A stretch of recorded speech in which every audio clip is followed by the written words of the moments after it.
Washington is the center of the abortion rights debate the next few days. As the anniversary of the landmark Roe v. Wade decision nears, masses of pro-life demonstrators are descending on the nation's capital, albeit a snowy one tonight.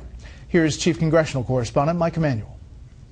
Outside the White House, a pro-life group held this die-in demonstration featuring young people in a fetal position on Pennsylvania Avenue and red blankets being placed over them protesting abortion.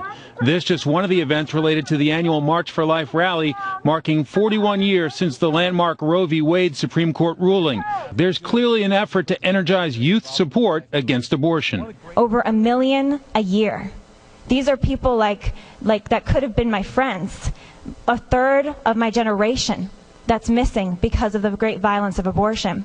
Planned Parenthood also has its eyes on young people, telling Fox, quote, "This year Planned Parenthood Generation Action programs, already on more than 200 campuses across the country, are focused on harnessing the power, energy, and enthusiasm of young people to fight for reproductive freedom and for fundamental justice for all." Wake up this generation, Father God.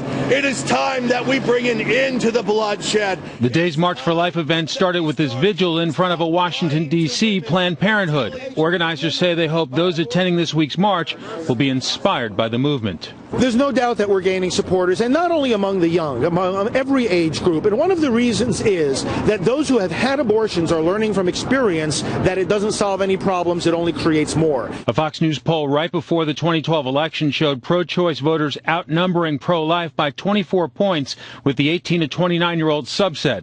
Then there was the trial and verdict in the gruesome case of abortion doctor Kermit Gosnell in Philadelphia. A Fox News poll taken during the trial showed the gap had closed to 9 points, 50 to 41. And those involved in the pro-life movement say disturbing stories like Gosnell have an impact. That stuff causes them to think about this, because what Kermit Gosnell was doing for the most part was legal.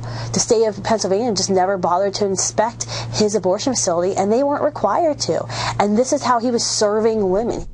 Organizers say the goal for this March for Life is to mobilize and encourage those who participate and to send a message to the government that they are not going away until unborn children are protected. Brett? And we'll have full coverage of the march tomorrow. Mike, thank you.